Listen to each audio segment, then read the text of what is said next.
So there we are. We're in and we're recording. It's my great pleasure to welcome to the Good Listening To show and podcast clearing a lovely man who I've known for many years. He's known me for less time, but it's because I went to see something that was very seminal in my experience of theatre. I don't want to age us both, Phelim, but it was 1999 when I came to see Shock-Headed Peter. Oh, wow. And it sort of changed my life in a really good way because not just to blow smoke at you, which is partly my job, it's one of the best things I think I've seen. So Phelim is a theatre maker and he's a pioneering improviser, as I say, theatre maker and conversation facilitator, co-artistic director of Improbable Theatre, who are a very present force in improvisation. Obviously, I work in comedy improvisation, so there's some parallel. Also, you may not remember this, but I had the gift of being the featured interviewee within one of your shows, Life Game, which happened for me as, I suppose, a bit of a gift to whoever you talk to, and we can describe that. But Life Game was something I featured in, so I've been right at the heart of Improbable, acting out aspects of my life when I was recounting stuff about being in Uganda between my being 2.5 and 10.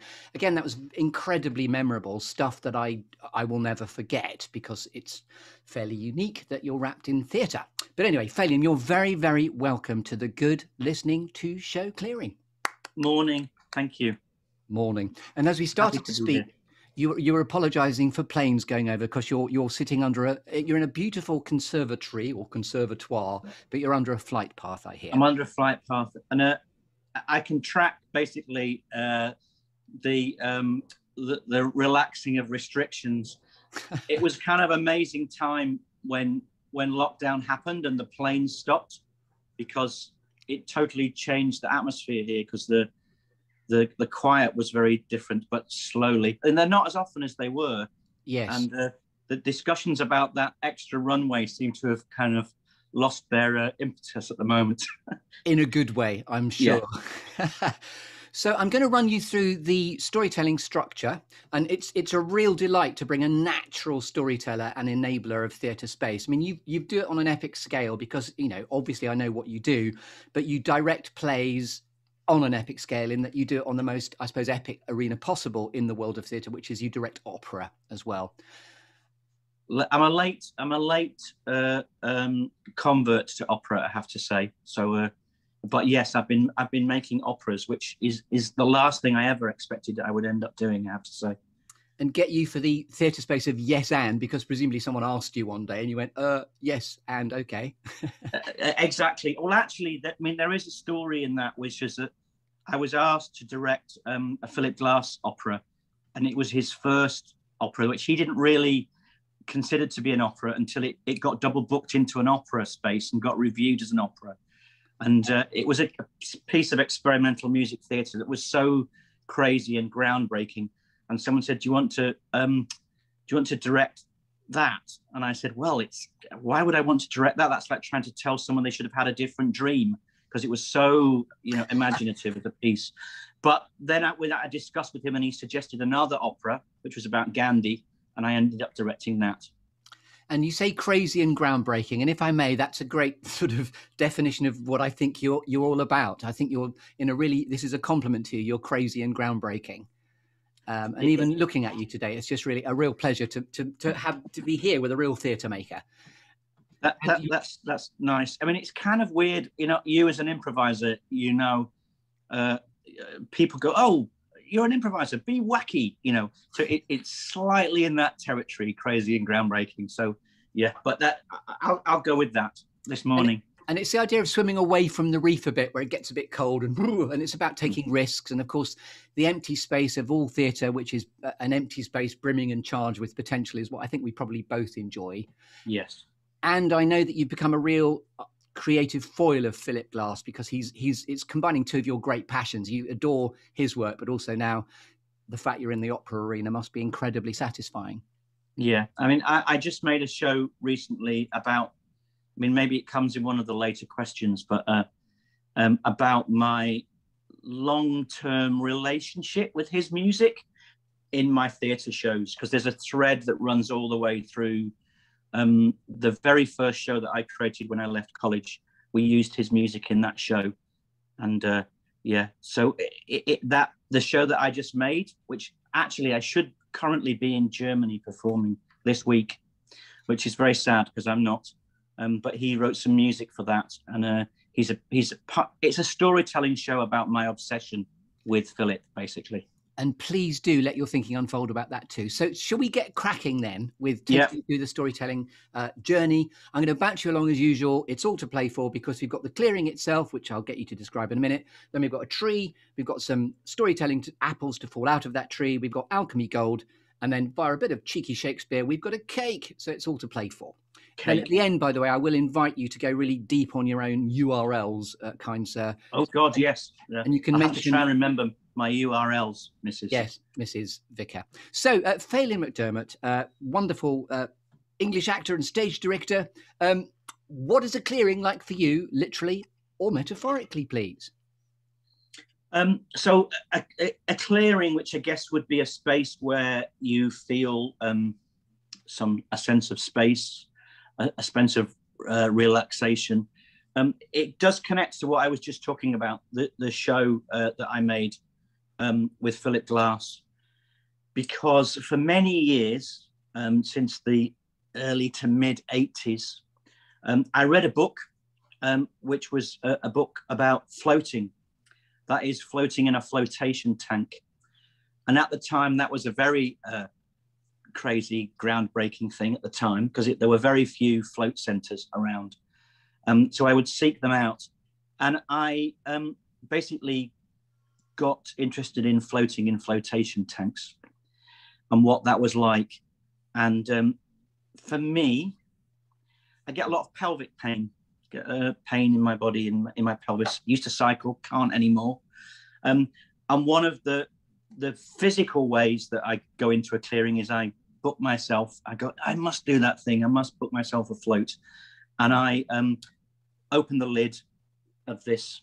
Sometimes it's a pod, sometimes it's a room. And you step into the darkness with not very much water, high concentrate salt solution. And basically, like the Dead Sea, you bob on the top of the water, and you're in darkness because you shut the lid. And I was going to ask about the coffin-like nature of it. I remember flotation tanks being around. I'm not so sure. I mean, when was the last time you floated, sir?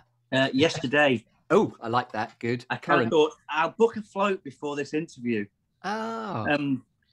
And it's great because, you know, one of the things someone told me years ago about olives was if you want to get to like olives, you've got to eat at least 5 olives before you know whether you like them or not.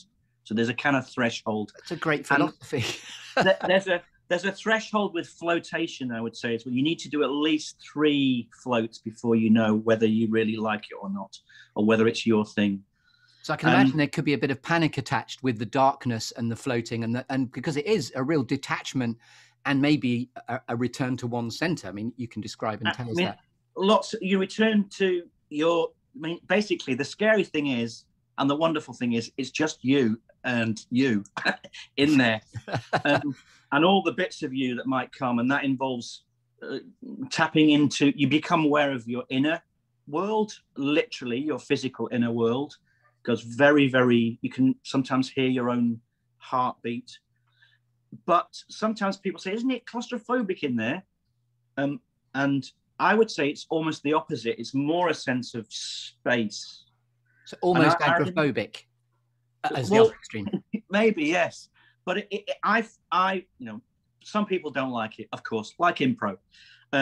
But I find it the most beautiful place to be. It's like a kind of black, silky space in which I can become really aware of myself and what's going on within me. I can, if I'm working on a show or something, I can use that space as a very creative space, because I will have ideas and thoughts that I didn't know I was going to have, which brings me back to the first thing that we talked about, which is that the idea for the show with Philip came about because we were going to do another show. We were going to adapt a Maurice Sendak piece, and that all fell through and got cancelled, and there was no show. and I was floating in the tank, and I got an image in the tank. And in the tank, I saw this image of myself, and I'm a puppeteer as well as an improviser, on stage. And I was manipulating tissue paper like we've done in some of our shows. And you can create beautiful images with tissue paper, a bit like fire watching kind of thing. And I thought, oh, it's me on stage in a show of my own. And then I was aware that there was music playing, and I became aware there was someone playing a piano. And then I realized it was Philip Glass on stage with me. I'd got this image of us on stage together. That sounded like the scariest thing I could possibly imagine, which was, can I ask Philip Glass to be in a show with me on stage? And just as a kind of jump to the future, there's a piece of tissue paper here that I'm holding. You might hear rustling. I do. And it's I don't know if you can see that. Tower of Glass, #1 flotation, it says. And that is a piece of music that Philip Glass wrote as part of the show, which is about me climbing into a flotation tank and having an idea of making a show with him. And art reflecting life, life reflecting art, boom, right there. I love that. Sort of that thing where, I think some of the creative journeys I've been on are about that, where you see rhymes in things. And I had no idea what that show was going to be, except that I'd seen this image of us on stage together. And John McGrath from the Manchester International Festival said, well, go and ask him. So I basically had to do that scariest of things, which was ask one of your heroes. Yes. If they'd be in something together. And he would ask me, well, what's in the show? I said, I don't know yet, but it's just me and you. And that we had this meeting, and I thought, he's not convinced by this idea. He kept saying, did he have any idea who you were? Yes, because I'd just been directing his operas. So we had a kind of working relationship stroke friendship that was, we could, hang out together. But I'd never asked him to be in a show with me. Yes. Or to write the music for a show. And at the end of that meeting, he said, he kept saying, well, there'll be puppets in it. And I said, yeah, there'll be puppets. There'll be Taoist puppetry in it. Just doesn't exist. Does now. And at the end of the meeting, he said, well, the great thing about this project we seem to be doing together is that neither of us knows what's going to happen. Anything is possible right there. I love that. There was the improv kind of thing of the most comfortable place apart from a flotation tank, I would say, for me, is on stage when I don't know what's going to happen next. Far less scary than having some lines you've got to remember. Yes, I hear you. I get that. Also, I feel very chuffed and flattered that you took it upon yourself to go to a flotation tank yesterday, which is flattering for me that this meant something to you in the sense of I will go and have some thoughts. So what happened yesterday, if I may ask? Not about today, but what was it like for you yesterday? It's a kind of strange thing because, you can have good floats and bad floats. Not really, but you go, because your mind, it's like meditation for free. Because sometimes if you have a good float, you can go deep really fast. And it seems like our float has gone in 5 minutes and you've gone to this deep theta level, they call it. Sometimes you're in there for like 45 minutes with your brain chattering away with the thing that you're worrying about. And then suddenly you go deep. Sometimes you stay up there. But when you get out of the tank, the world is definitely brighter, more alive, more vibrant than it was before. So even when you have a bad float, there's and your body you feel like you're in your body and connected to your body in a way that I guess some people get through things like yoga or Feldenkrais or whatever as kind of practices. But that's very inspirational in that I feel too frenetic to meditate often. So that's inspired me. I think I'm going to have to go and give flotation a go because of everything you've been describing. It sounds very seismic and profound. But remember, you've got to do at least 3 to know.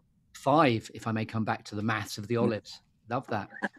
So, by the way, that you're the first person in the clearing to describe a flotation tank as your place to go. So it's wonderful that you've got a factory default setting of the flotation tank. And where do you go to float? Have you got one nearby? Have you got a sort of? There's a place called Floatworks, which is it's now in Vauxhall. It used to be in London Bridge. When I first started out, and I talk about this in the show, I would seek out flotation places. There used to be a place in Clapham, but there was also at one point I found a place that was in a guy's bedroom in Tooting, and he was like, I was like, what the hell was I doing? But he had a kind of flotation tank in his room. Well, I wondered whether you'd get one installed, because people get jacuzzis installed. I wondered whether you'd ever think of getting your own. I mean, if I had money, I would buy myself a flotation tank, and I'd just go in there and stay in there, I think. If I ever strike gold in a different way, I'll give you one. Yeah. Wonderful. So in your clearing then, within the flotation tank, the slightly weird construct now is I'm going to arrive with a tree, if you'd allow me, in your deep meditated space. So I'm seeing my pod. It's like a big pod. It looks like a sort of, Jerry Anderson, kind of almost like a spaceship. You lift the lid. That's in the clearing. And there's a tree next to it. Okay. It's very sort of Waiting for Godot-esque now, because it's everything, it's nothing. Here it is. So we're going to shake your tree now within your clearing to now do the storytelling construct of 5, 4, 3, 2, 1. Where, as usual, Phelim McDermott, you've had time to have thought about 4 things that have shaped you, 3 things that inspire you, 2 things that never fail to grab your attention, and borrow from the film Up. I always go, squirrels at this point. What never fails to distract you? And then 1 quirky or unusual fact about you that we couldn't possibly know until you tell us. So over to you to interpret that as you wish. Blimey. So, and do I run through all those fast? It's there's not necessarily about speed. It's just it's open to interpretation and an invitation to go deep, and the flotation tank allows for that. So I can't. It's an interesting thing, sort of things that shape you. So I guess that I'm thinking about things that, if you look back and you go, if that hadn't happened, there's a whole thing that wouldn't happen. And there's something that I've never talked to anyone for a long, long time. And I found these. I went and hunted this out down the bottom of the garden. This is I don't know if you can see that. It's a little medal. Yes, I can see that. Yeah. And on the medal, it says the Poetry Lovers Fellowship for beautiful utterance. And then on the back, it says, unless the world is to perish. And it is basically, I went to a strange school. My parents sent me to this strange school called Norman House. It was pretty horrendous. But once a year, a visiting person came to the school, and she was an elocution examiner. She was rather large and formidable. And on that day, everything else stopped. And you had to recite 2 pieces of poetry. And you stood at one end of the room, and way in the distance, because the scale is different because I'm small. This is 1974. So I was born in 60, so I'm 9. And I say my poem. It was I think a Walter de la Mare poem, who was the then president of the Poetry Lovers Fellowship. See, poetry lovers, I would have failed already. But I got my little medals. I've got 3 of them.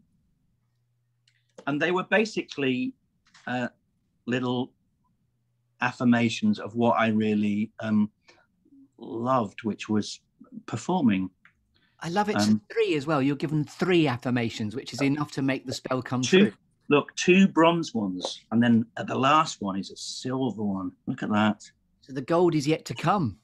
So there's somewhere out there in the world, there are some other people who did those elocution. I mean, it was basically talk posh for northern people. Very Alan Bennett-esque. I love that. But the memory I have is looking way into the distance, and there's a big desk And I remember going home and telling my mum about the elocution exam. And the one thing that I really remembered was that as I was saying my poem, all I could see underneath the desk was an enormous pair of bloomers this woman was wearing. So that's how far back we're going in time. Love that. And, back to the bloomers when you were 9.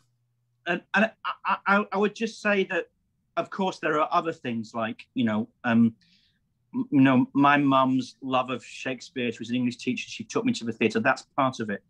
But I can track my first sense of being a performer to those little moments of saying those poems.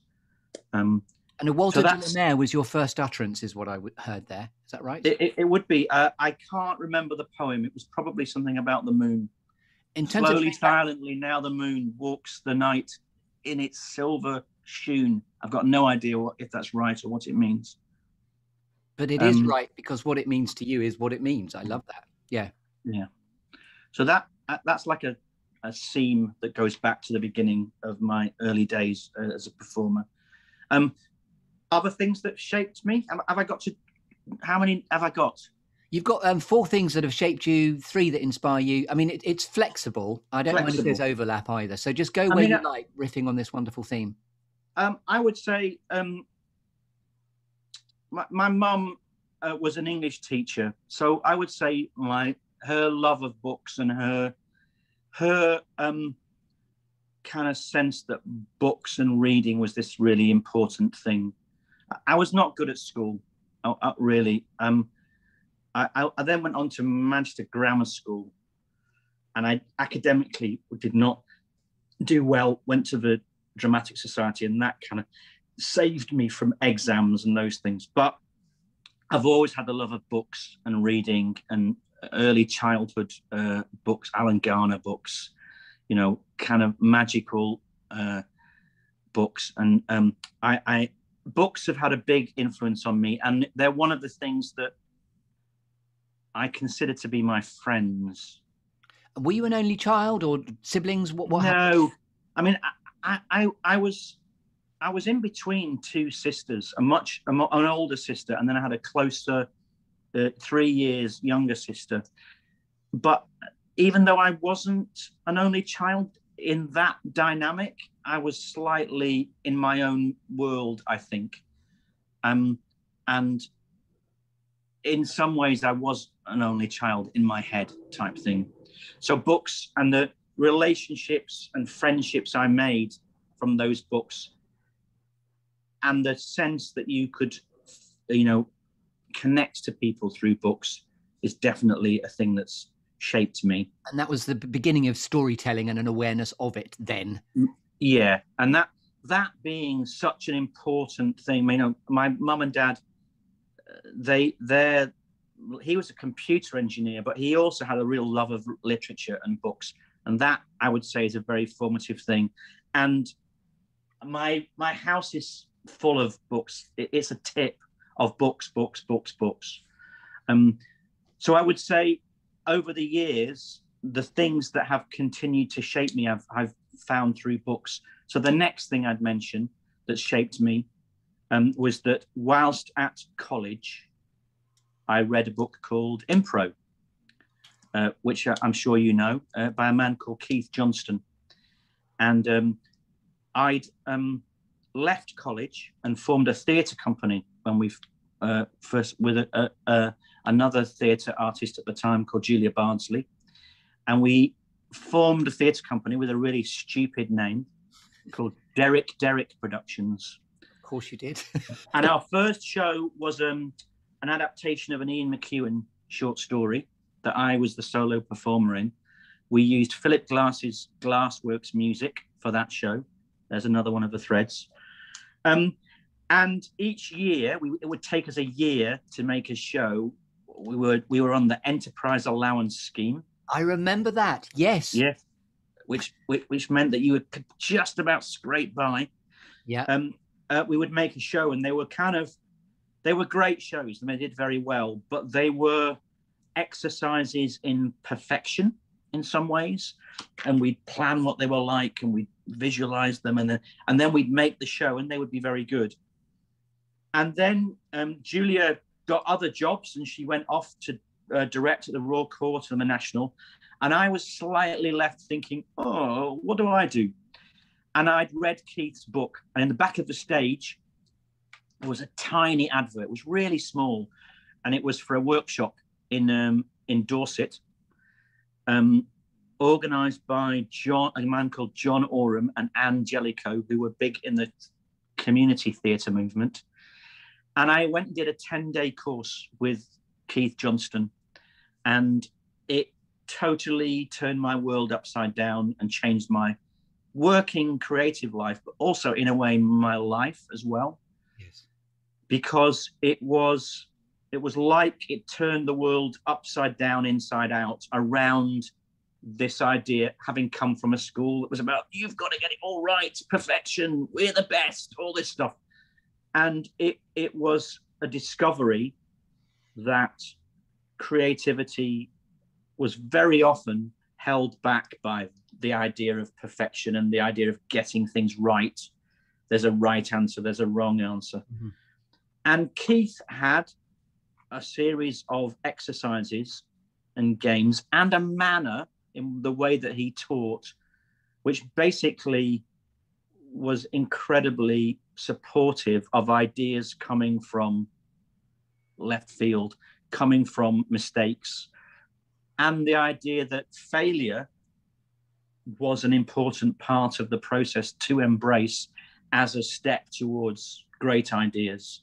I mean, it's a truly seminal book. I absolutely relate to that. That and Peter Brook's The Empty Space are both about spaces where anything is possible. Yeah.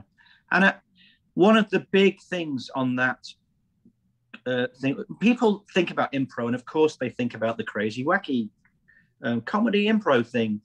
Keith's big thing was that the hardest skill to learn on stage, but it's a skill that you need to learn if you want to tell stories, is the skill to be obvious and to do the obvious thing and make the obvious choice. Because of the pressure to be interesting and to be original, we will tend to go, we've got to think of a clever idea, a funny idea. But actually, if you want to create truly interesting and stories that go into places that are exciting and transformative, you have to learn how to do the obvious thing.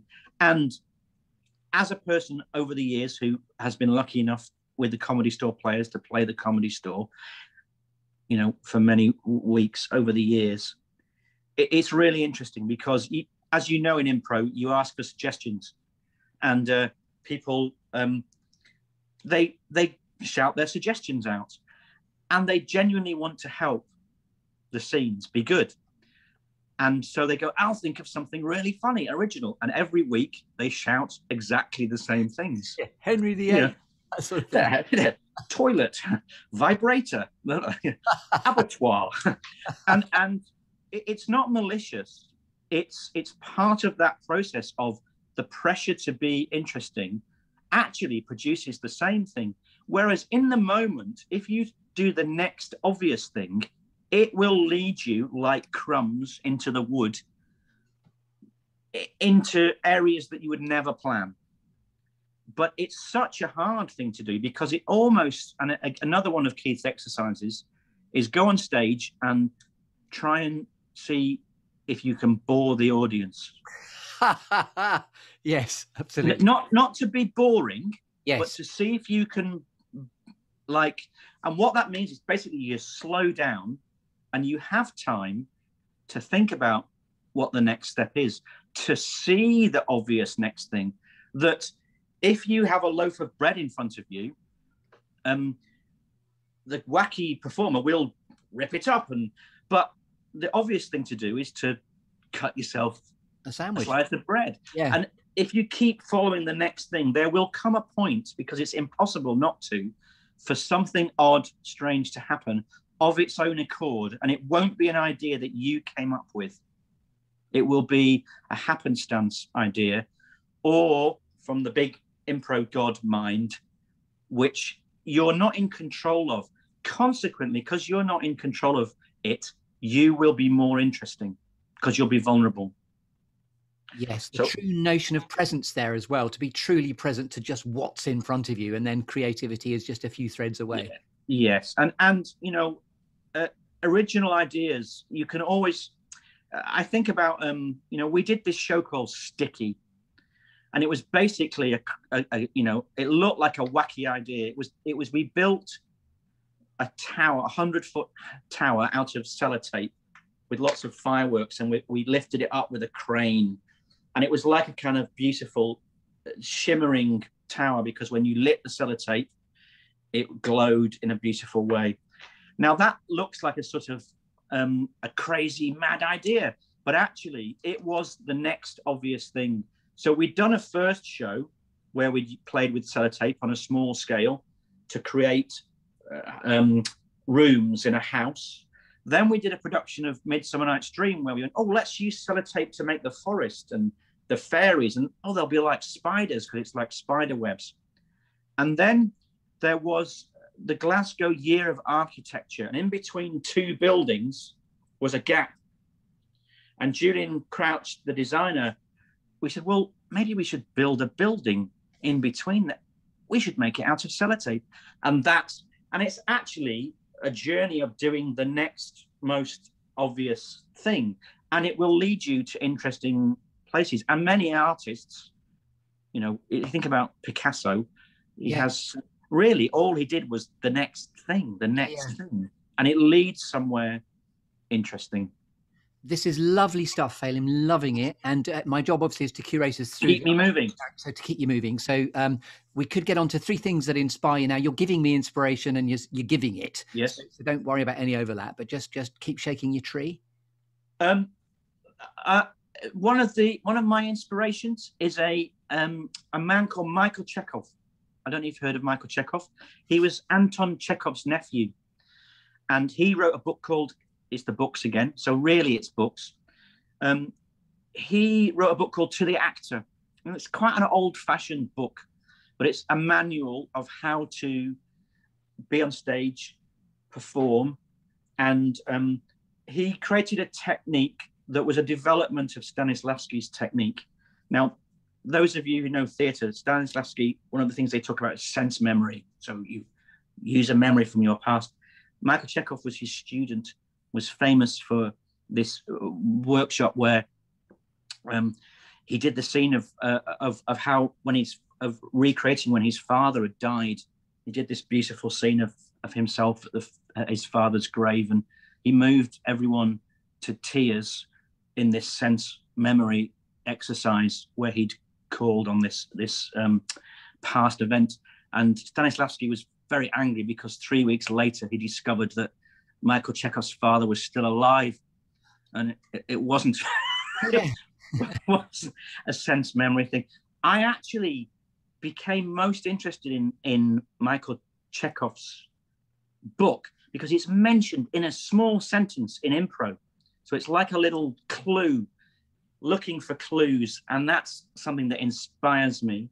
I'm hearing small windows as well. The small window of the advert for the workshop with Keith Johnston, and then there's a small window in his book. So there's lots of portals to what's... Yeah, I'd call them dream doors. So they're they're like dream doors to the dreaming.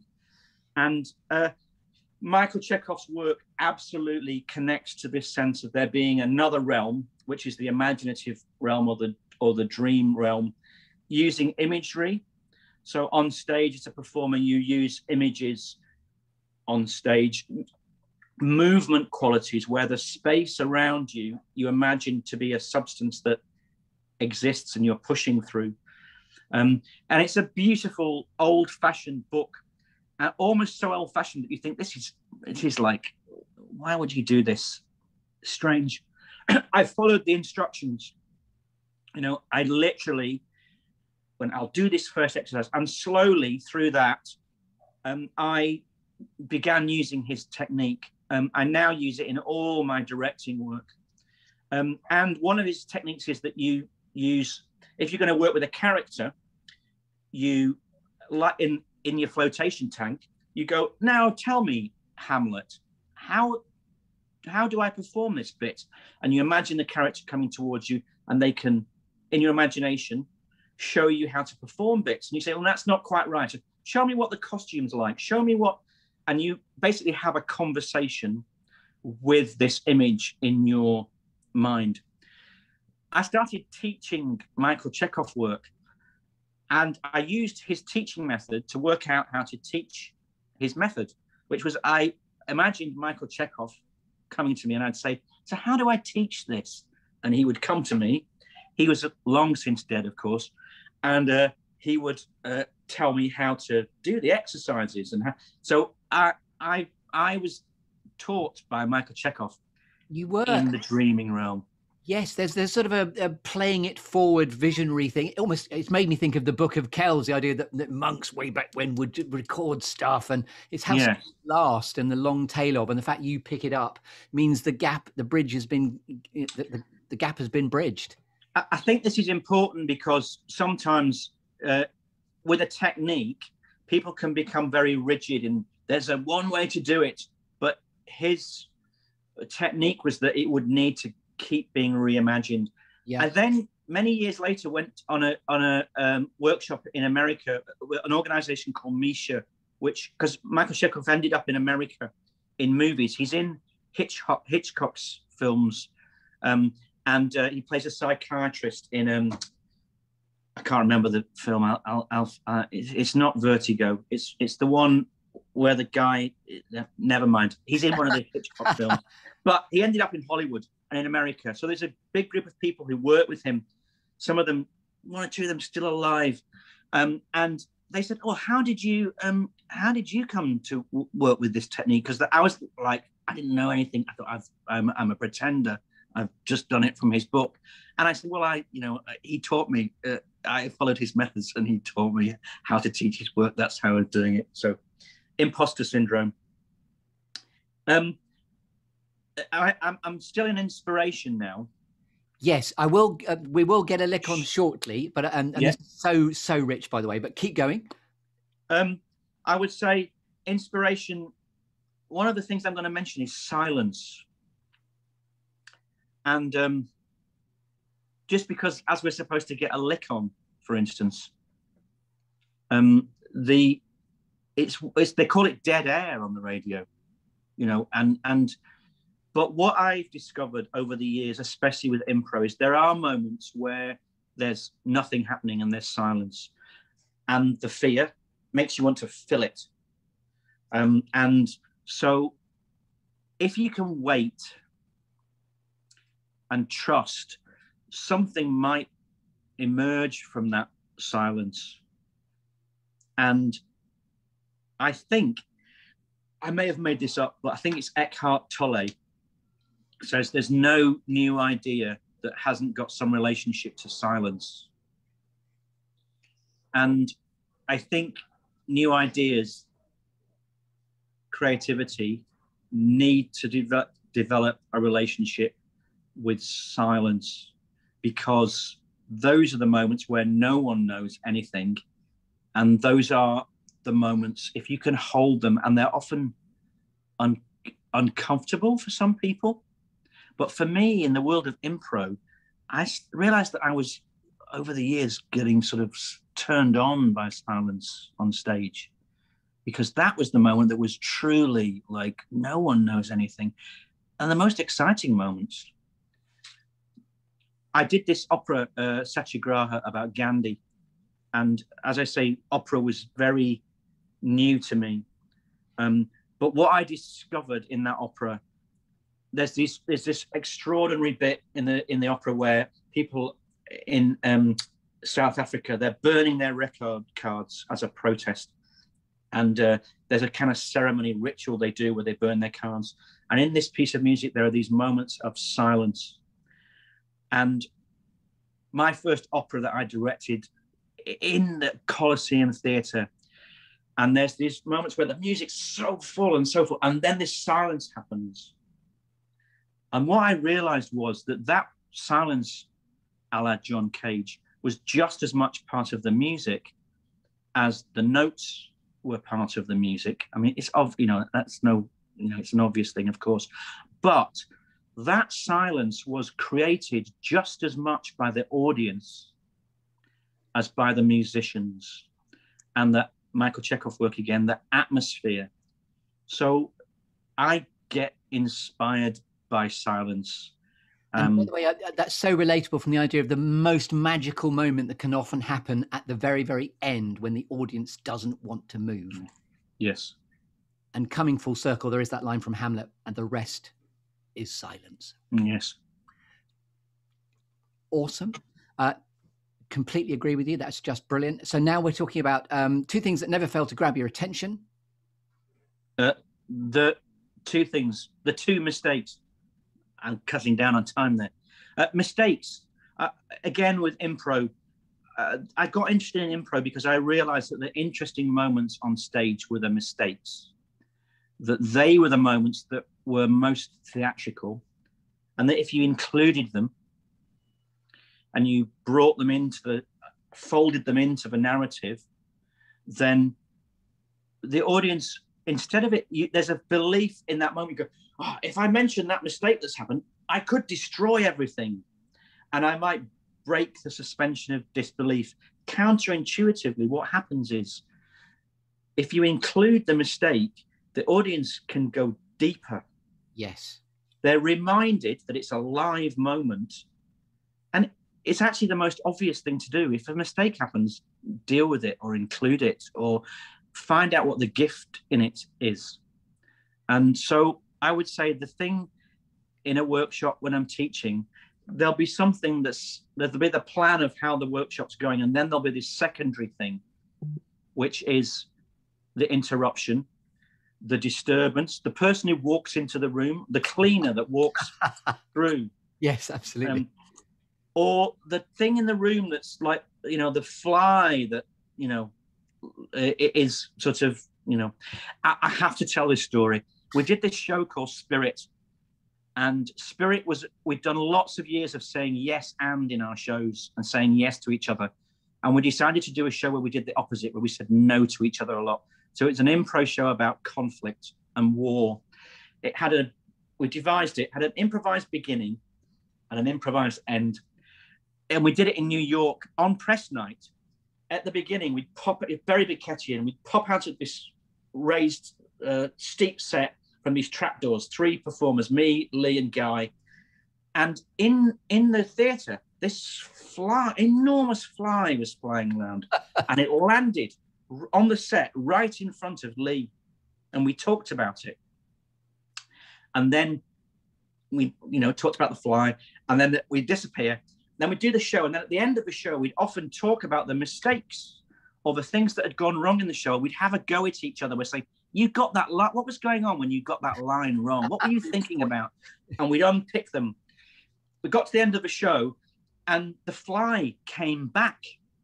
And every now and again, it had been flying around during the show. Now, our lighting designer was in the audience. We included it in the beginning and the end of the show. And there were these 2 old, like, New York ladies. And one of them said, I hated that show. I really hated it. And the woman who was with us said, what do you mean? I didn't hate it. I found it was quite interesting. And no, I hated it. And the other woman said, yeah, but what about the moment with the fly? And the woman said, that was a mechanical fly. Oh, wow. Yes. So in her imagination, it was easier for us to have built a radio-controlled mechanical fly to include in the show than it was to include the fly. So there it is. There's the thing that in the disruption is the magic. I just exactly love in that is the gift. Yeah. By the way, this is such a rich conversation. I have an instinct to make this a part 1 and a part 2. So if we do stray over time for any listeners, we will make this a part 2. Okay. I really don't want to hurry you. This is very rich stuff. So one of my invitations to you is, can we maybe continue it another time? Sure. But this is just wonderful. Could we assume that the tree is shaken just for yes. of this? And now when you're giving me this anyway, but let's talk about alchemy and gold now. When you're at purpose, Phelim McDermott, and in flow, what is it you most love to bring? One of the things that I've noticed that I do, and it relates to the silence thing, is it's the gap. and we've not the clothing store, but the thing that liminal space in between things. So very often in our shows, we said you've got to make sure there's a gap there, and that gap is where it's like the dream door that the audience can put their imagination into. And even in shows where people are sitting all facing the same way, just looking, and it looks like they're quite passive, they're not actually passive if it's a good show, because they're dreaming into that gap. And I think for me, this idea of the gap between things has been the most creative space for me. And sometimes that gap is, over here is this thing, and over here is this thing. Over here is puppetry, and over here is improv. What's in between those two things? So we created a show called Animo, which was basically improvising with puppets. And then another example of that would be the last big opera I did of Philip's was Akhenaten, which was about the pharaoh in ancient Egypt. And I went in the flotation tank, and in the flotation tank, I had an image where I went, oh, and I saw people juggling. And I thought, oh my God, I don't really like juggling. But juggling in a Philip Glass opera about ancient Egypt, that would be really, that's so stupid an idea, I can't ignore it. And I felt in my body this feeling of like, it was definitely like that thing where they say gut feeling. It was in my middle. I knew it was right, but I had to convince the then artistic director of the Opera House that doing juggling in an opera was a sensible idea. I knew it would be controversial, but it's Philip Glass, so it's, you know, I wasn't breaking some. And I definitely want to talk to you about Akhenaten as well, obviously. Yes. I have an instinct, using your lovely construct of Dream Door. Yes. I would like to just reassure listeners that this is coming up to the end of part one. And with your permission, Phelim, this is enjoying the disruption of what okay, sure. This is coming up to the end of part one of my wonderful time in the clearing with the wonderful theatre maker and conversation starter, hearing Phelim McDermott. So that's going to be the end of part one. And so I'm not quite sure what the time's doing till I get the film to download again, but I've got a feeling that this is coming up to the end of part one. So you're listening to the Good Listening To show and the Good Listening To podcast with me, Chris Grimes, and the wonderful human being that is Mr. Phelim McDermott. So now, using the construct, if I may, of a dream door to bridge the gap, not the clothing chain, from part one to part two, I'll just allow a little silence to hang. And I think we're back in with Phelim McDermott for what is going to be part two. We talked about a construct called Dream Door. So let's get back to you in the clearing. And please do listen to part one if you've not listened to it, because this is part two and part one's awesome. So back to you, Phelim McDermott. I'm giving you a good listening to here in the Good Listening To space. And we're shaking your tree. I feel awful that I sort of hurried you out of the tree canopy. So let's get back into wherever you'd like to go back in. You just started at the end of part one to talk about Akhenaten. What's your instinct? Where would you like to go next? I wanted to mention one thing because it's a little bit that it goes back to the what thing can't you ignore, you know, the squirrel moment is, and I would say synchronicities.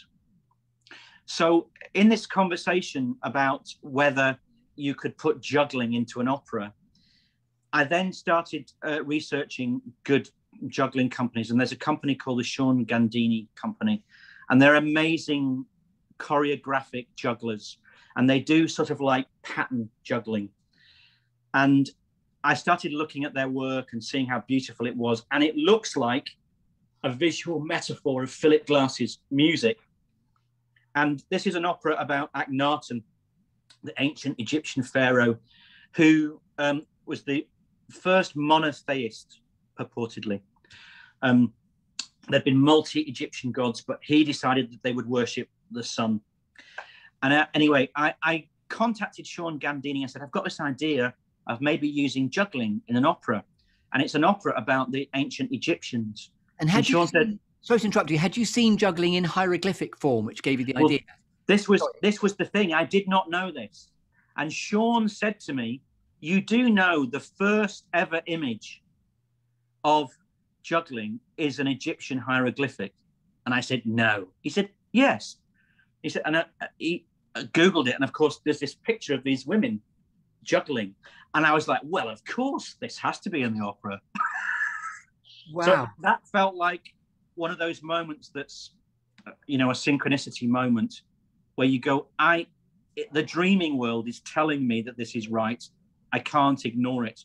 And at a certain point, that feeling means that you can't go back, as it were, because it feels like you're being supported by the dreaming world to trust in that idea. And I'm so sorry, I accidentally nearly stole your punchline there, because You did.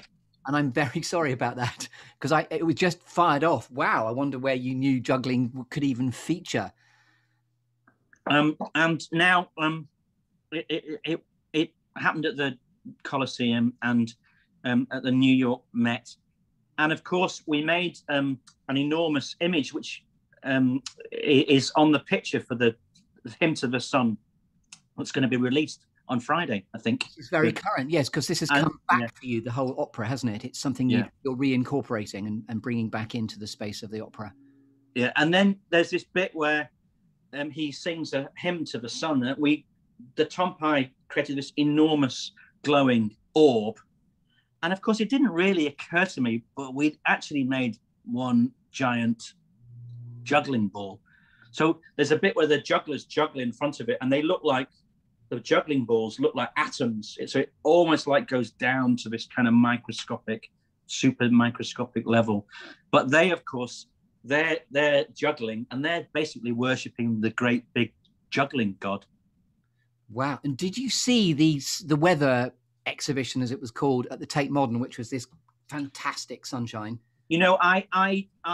I'd seen pictures of that, and I was sad that I never actually saw it, because I'm sure that's one of those inspirations that Tom maybe drew on for the design. It was by Olafur Eliasson. Yeah. You probably know that, but by happy accident, I found myself at the Tate Modern seeing that, and as you've probably seen or heard described, it is the most beautiful thing. Yeah. And the clever thing, within the massive expanse of the Tate Modern, they put mirrors on the ceiling, and I just the theatrical intent. And what happened was people just went and blissed out, looking at themselves from about 300 feet in their reflection. But this sunlight was just like moths to a flame. And so, I must come and see Akhenaten, because it sounds like that's going to be just awesome. Where is it being performed? I know you should be in Germany. The Met did it, and they live streamed it, and they've just released it, so you can get it on DVD now, which is good. But it will be happening at the Met again, and don't know for sure, but it will probably happen at the Colosseum again. The big dream, I have to say, there's a trilogy of operas. One's about Einstein, one's about Gandhi, and one's about Akhenaten. The big dream would be to finally do Einstein on the Beach, which was the first opera that I was asked to do, and then we can do the trilogy. And it's it's Wagnerian, I would say, in scale, but the idea of doing all three would be really brilliant. You've heard it first here. Phelim McDermott's Ring Cycle. It's going to be your. You need to just the glass cycle. Yes, the glass cycle. You need to take over the Met for how long do you need in the Met to get all three pumped out into the world? Well, I think in order to make them, it may be that Einstein has to happen I don't know, but not on a stage, so that they can be, in rep. Because the big thing about opera is that in rep they have to change all the sets and all that. So to be explored, and I'm beginning to explore some imagery and stuff around Einstein, and hopefully as we come out of lockdown, there'll be some stages towards creating that show. And do you have an instinct to be Einstein yourself? Because obviously, again, it's a compliment. The hair. You're looking at my hair, aren't you? I am. It's an interesting one, because in the original opera, there is someone playing a violin as Einstein, of course, but I can't play the violin, so it won't be me. I think I'm going to have to go in the tank and find out what the images are. And it may be one idea, and I've no idea if this is right or not. It may be that in those operas, we play with materials in different ways. We put sticky tape into Satyagraha and built a kind of wall of protest with sticky tape. And there's an interesting story there. So in Akhenaten, there's nudity, which is kind of, is slightly controversial, but not that controversial, really. The biggest taboo in opera is making noise where you shouldn't. So in Act 3 of Satyagraha, we do this thing where the skills puppeteers team make this kind of barrier out of sticky tape.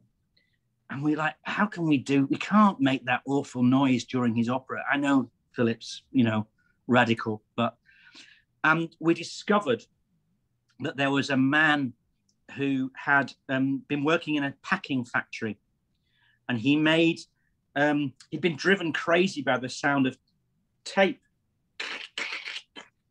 And he designed a sticky tape that when you unrolled it went,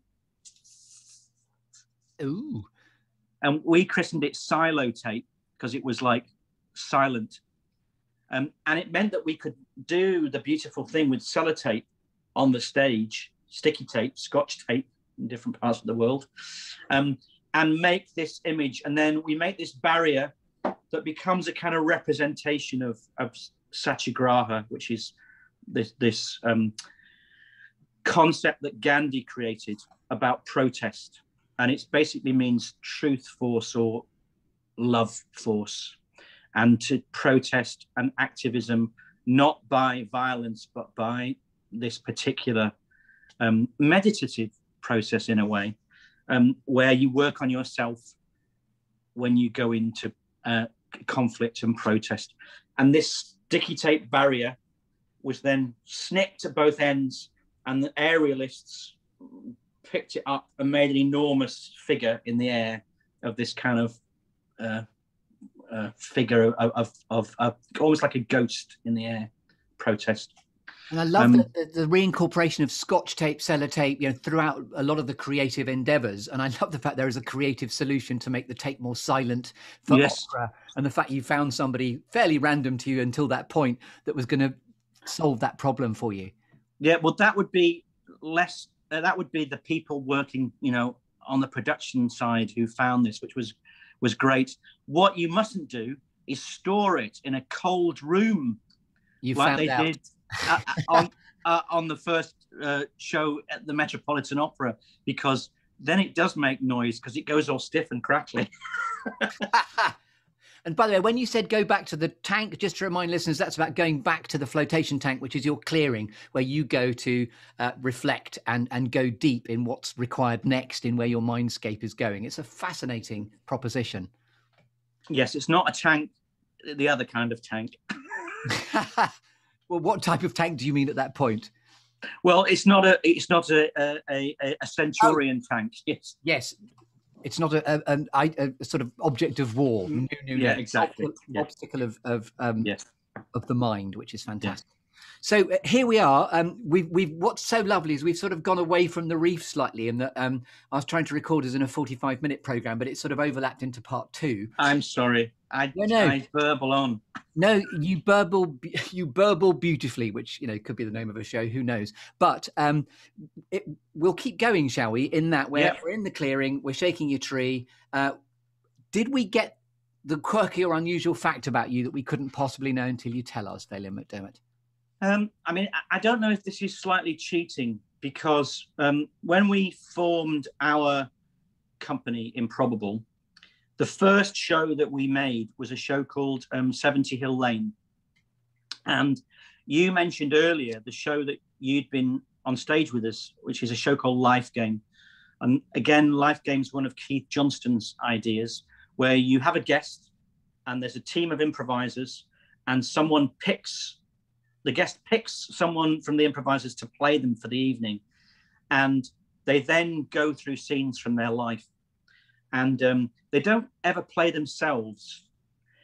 They play other people from their lives. So you might end up playing your grandfather, or a teacher that influenced you, or a hero or whatever.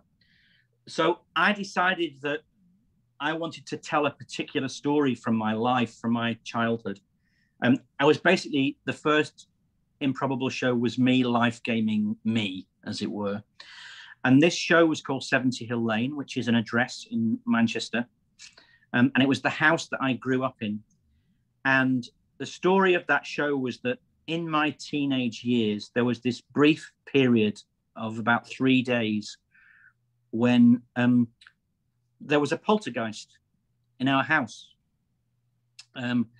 And it basically, me and my best friend, my mum and dad were at work, my granny was away, so it was just us in the house. And during these 3 days, this thing, which started on the outside of the house, knocking on the door, came inside the house and threw things around and scared us and basically, it was like a trickster. It was like a trickster spirit. We never saw it, like it wasn't a ghost that we saw, but we saw it throw things from the corner of your vision. And it had this incredible knack of knowing just when you'd forgotten about it. And that would be the moment it would play the trick on you. So it would never be like when something's going to happen, whatever. It always knew when you'd stopped thinking about it, and then something would just go and flick and hit the lamp above you and drop next to you. And what was so extraordinary then, you were so matter of fact, there was a poltergeist in my life for 3 days. Yeah. What's your sort of belief about that? Because it was a fact and it happened. I mean, in a way, it was part of, and actually it's another one of those things where you go, this shaped me really. It was at the time, as it was happening, it was not scary, which was kind of weird because there were sort of officially scary things. It was kind of like being in an altered state, a bit like what happens when you're in an emergency or an accident, or you're just going to another zone. Well, hypervigilant, do you mean, or something different? It wasn't hypervigilant. It was more like a flow state. And your brain was constantly working to explain it. So at the time we were saying, someone's got into the house. They've broken into someone's outside. It's kids mucking about. But it wasn't. It was. You were dashing to the rational, but there was no rational explanation in the. There was, and every time you tried to find the rational, the floor wasn't there. It's like that thing of groundlessness. Afterwards, of course, I had to convince my parents that I hadn't been taking drugs.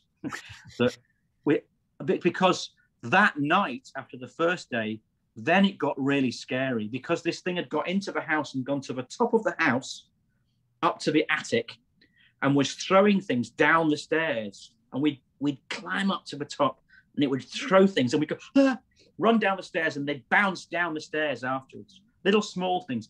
This thing that I mentioned in the previous one, this little coin medal, that's the sort of thing it would throw. It would find strange little objects and it would play jokes. So you didn't feel it was like a personal attack, nor were you in peril? Or I mean, what's your, again, we can't rationalize because the floor's not there, but what do you think its intention was? Well, it's kind of interesting because what the show was basically about, I know it happened. It doesn't matter whether it happened or not, or that I have to convince people that it happened. It's part now of my mythic story and part of my creative story. It animated objects. So one thread of that narrative for me is I've spent my life animating objects, puppetry. And I didn't realize this till I got, oh yeah, that's kind of Polty. We called him Polty. We christened him Polty. That's like has Polty ever reincorporated in your life? Polty's never in that intense way that it did. Every now and again, I might have some moments where I go, oh, I wonder if that Polty, that coin's come from. Where's that come from? But not in any big way. But what I would say that the energy that Polty had was a sort of trickster energy, and I have that energy when I'm on stage sometimes. I have that energy as a creative energy in me. A sort of sprite-like proposition is what you're saying, isn't it? It's mischievous. It's mischievous. It pushes boundaries a little bit. Yeah. It connects things that wouldn't usually be connected. So, I don't care now whether people believe me or not, or whether they think I'm crazy. I know what my story is. And I made a show about it. And that show took me to New York and helped me create a theatre company. In that show, we explored sticky tape for the first time. So it's like, as a creative exercise, I kind of re-excavated it, because I tried to talk about it at school at the time to people, and people did like take the piss out of me. And I thought, I need to probably stop talking about this, because people don't believe me and they think I'm mad. But now was it your brother you were having the experience with? That was my best friend next door. You had two sisters. Your best friend next door. So do you still discuss it, talk about it? I haven't seen Carl for a while. I went back to Manchester with Dow of Glass, and I would say Dow of Glass, which is the film that it's going to become a film. It's the show that I made with Philip Glass, was kind of like a revisitation of that kind of storytelling. So it was the stories of my first interest in theatre, the stories of my obsession with Philip and getting to know him. But it was also a return to Manchester, where I grew up. And I'd never, ever really performed much at all or created in Manchester. And I got to perform it at the Royal Exchange pre-lockdown. And his brother turned up, Michael, but Carl wasn't around. But I'd like to check in with him and think, do you ever think about Polty? And, and in the show, I went back to the house which we'd left, and it had become an old people's home, and they wouldn't let me in, because I said, I was born in this house. I'd like to, they wouldn't let me in. But I did think about, I wonder if the poor old people that are in there get their suit played with by Polty, and does he throw things across the room now and again? Who knows? Who knows? And also astounding, they didn't let you in. That's a brilliant influencing line. I was born here, will you let me in? You can imagine that they gave, come on in, but it's quite strict that they didn't. And of course, yeah. Wonderful stuff. And by the way, your love of animating objects using sellotape, in my own experience of Life Game, I'm not expecting you to remember this, but I was talking about a childhood in Uganda, and I was there when Idi Amin was overthrown by Milton Obote, and there was a time when my mum would cross somewhere called the Owen Falls Dam, and the army shut it down one fateful, never to be forgotten day, where they were throwing bodies into the turbines, which is pretty extreme. But your ensemble, and I think it was Neil Ashdown that was playing me in that particular version that night. Just asked me to pick somebody, and you were all using, I think, tissue paper to personify the bodies tumbling over. And I just remember that experience of just watching that, thinking, because it's absolutely, it's truth and it's real, but it's animated, so it's very profound. So I know your puppetry passion is part of what you do. I mean, one of the things that's interesting about those materials is they're very basic human material, well, not human, nature materials. So paper, even sticky tape, and that we use that with the Philip Glass music, and that the kind of movement that you get from that really relates to his music. But also the images that you make, if you build Animo, I remember someone saying, I want to see Venice. Venice, oh my God. And in about 10 minutes, we built Venice from cardboard and sticky tape. And at the end of it, the audience go, wow, it's Venice. And they see Venice more than if we'd made a hyper-realistic, accurate set of Venice. And that's the dream door. So the humble materials are an invitation, like a dream door, to imagine. And that's what's different about theatre. And actually, Peter Brook talks about this. If you go and see a film, you see one image. So it's light flickering, but you're seeing one image. If you go and watch a performer, and they look out at the audience and they talk about being in Uganda and they see the night sky out there, you're seeing a double image. You're seeing that performer there, and at the same time, they've painted on the back of your imagination screen, the back of your head, another image, a dreaming image of that place that that performer is standing in. And it's double, sometimes more than that, the layers to it.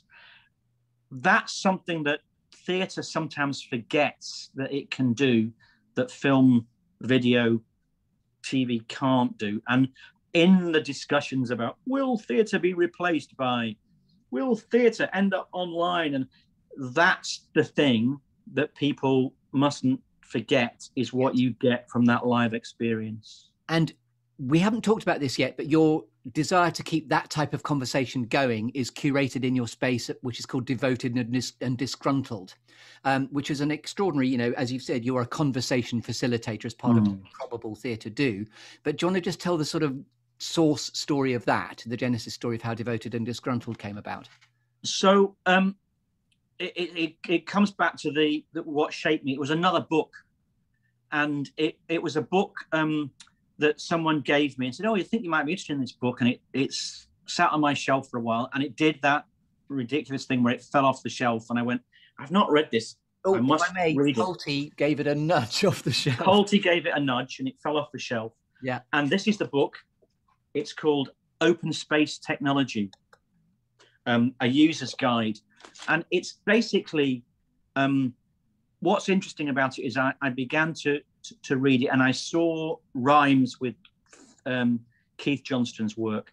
So a guy called Harrison Owen, who was an ex-minister who wears a cowboy hat with a group of other people, created it about nearly 30 years ago. And it's a way of large groups of people gathering, and there are a series of principles that organize the whole event. If you're going to do the full Monty of the Pucker event, it is 2.5 days. At the beginning of the event, you have a question, an urgent question to work on. You sit in a big circle and you do what's called opening the space. So basically you explain how the day is going to run, and you explain the principles, and then people call sessions on anything that they want. There's no timetable. So it's the empty space to begin with. After an hour, people have programmed the 2.5 days fully, and there are all these different sessions that happen simultaneously. There's the law of 2 feet, or the law of mobility, which means you only go to sessions that you want to go to. You leave if you're not interested or you're not learning and you're not contributing. So you don't ever stay where you don't want to be. And there's a series of satellites around the main hub of what you're there to discuss and debate. Yeah.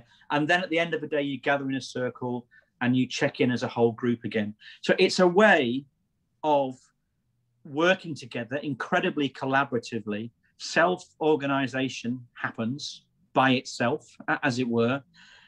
And as a byproduct, it creates community connection through meaningful conversation.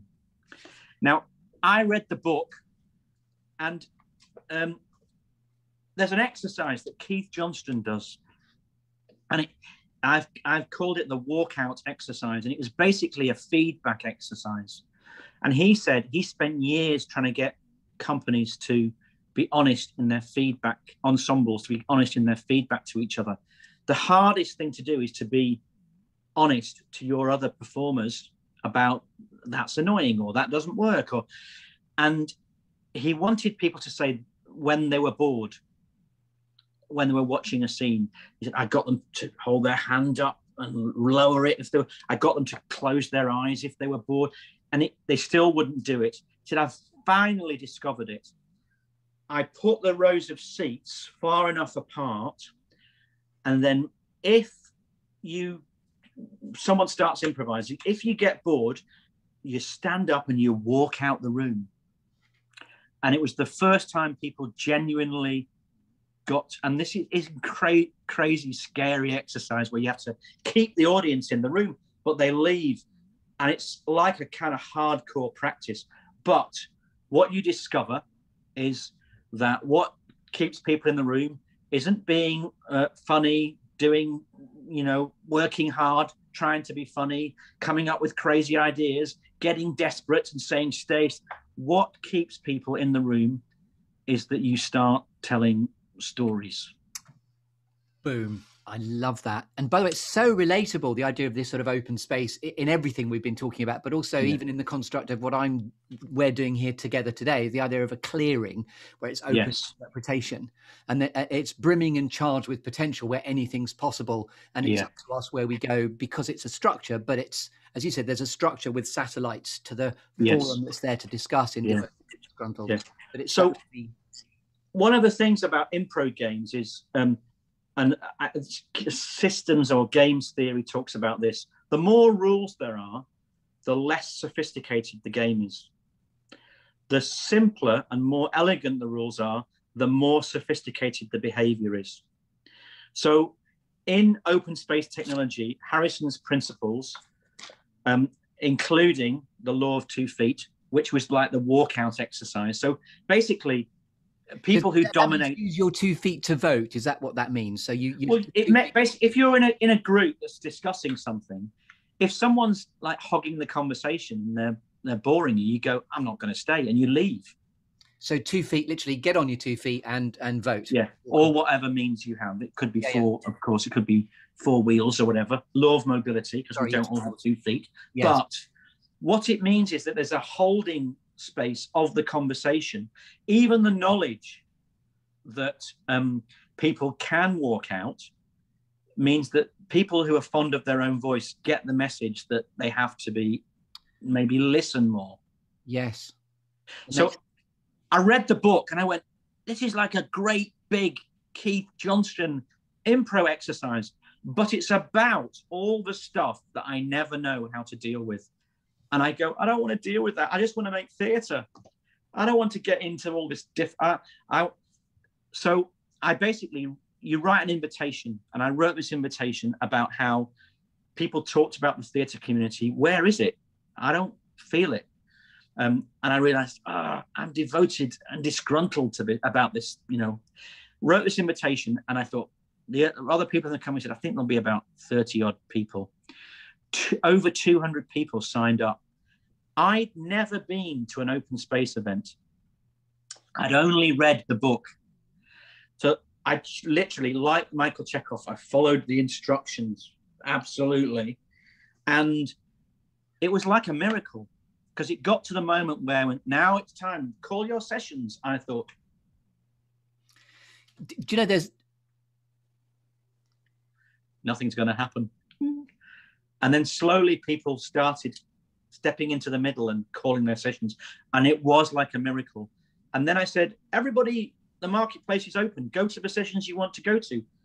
And your main job as a facilitator is to do nothing really, really well. Just be present and hold the space. So I discovered this thing that engaged with other elements of my work, which in a way that really was congruent with the improvisational stuff. Sorry, you were going to say something. I interrupted you and I thought, I mustn't do that at this point. It was just I can't remember what I was going to say, actually. So yes, I'm just really intrigued by what you're saying. The idea of it's about feedback. Everyone knows the adage, feedback, it's a gift, but it's a very difficult space to be truly attentive in it. Yes. I've remembered now, it was your notion of Polty, which seems to nudge you on as a recurring theme. There is an adage, which is probably a bit hackneyed, but it's what's meant for you won't pass you by. Yes. I'm really intrigued by, your playing it forward with the Michael Chekhov philosophy, with the book about the, disvoted and disgruntled, how to curate a space. So I think there's obviously a real generic factory default setting, wrong expression, but how you like to curate spaces. I mean, I think, and you'll know this as a performer doing improv, you sit on the side of of the stage, and there'll be a moment where there's a scene happening. The worst thing in the world that can happen is that the performer next to you turns to you and says, "Shall we go on as policemen?" And you go, I don't know. Yeah. The moment's gone. Yes. And it's already too late. But that person had an impulse, and they didn't trust that impulse. What they could have done was grabbed your arm, stepped into the space, and gone, hello, hello, hello, or whatever it is they were going to do. And you would have to join in that. And then it would have been the right moment. Now, those impulse moments, ideally, you're trying to curate space where people trust in those impulses. They don't censor them. They don't go, shall I, shan't I? They trust themselves. Shall I call a session about this because it's alive in me now? And they trust it. So that's the most creative space, where people are connected to their own inner impulses, and they believe in the experience they're having, and they feel supported by both themselves and the group of people around them to do that. And that's what I'm most interested in doing. You know, you talked about alchemy. You know, things can go wrong in processes. Often it's because everyone gets disconnected from their own impulses. And when that starts to happen, because people are worried about, is it the right idea? What they're going to say, what the audience is going to think, you can really lose that sense. And it's in the space and the atmosphere that you can create that can be healed, I think. Beautifully put. If I may, I'm going to award you with a cake now, Phelim. Oh, thank you.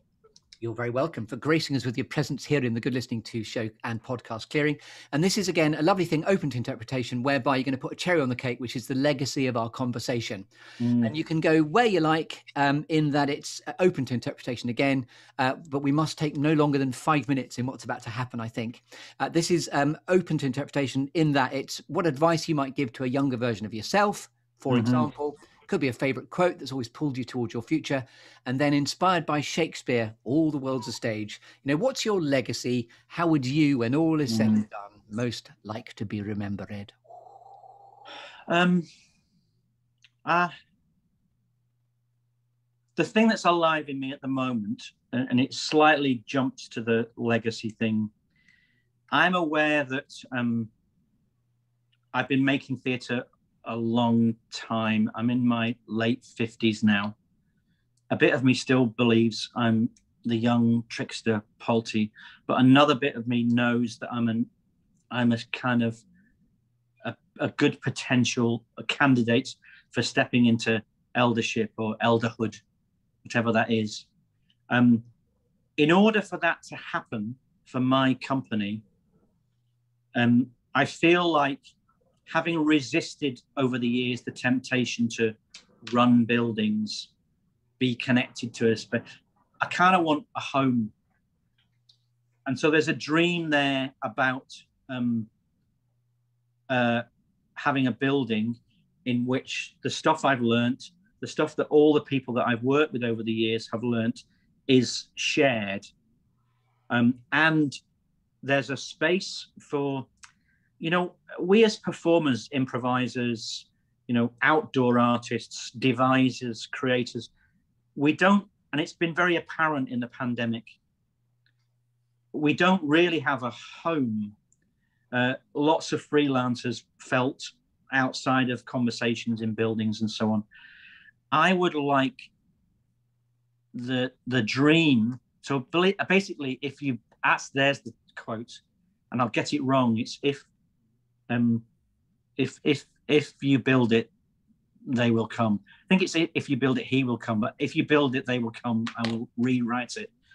I feel like there's the potential to create a space that's like an empty space, an empty creative space, where the open space events can happen, where the sharing of the improv work can happen, where the sharing of the creativity ideas that we've talked about, that don't just connect to theatre, but beyond that, can be disseminated, shared, looked after, and a sense of community around that.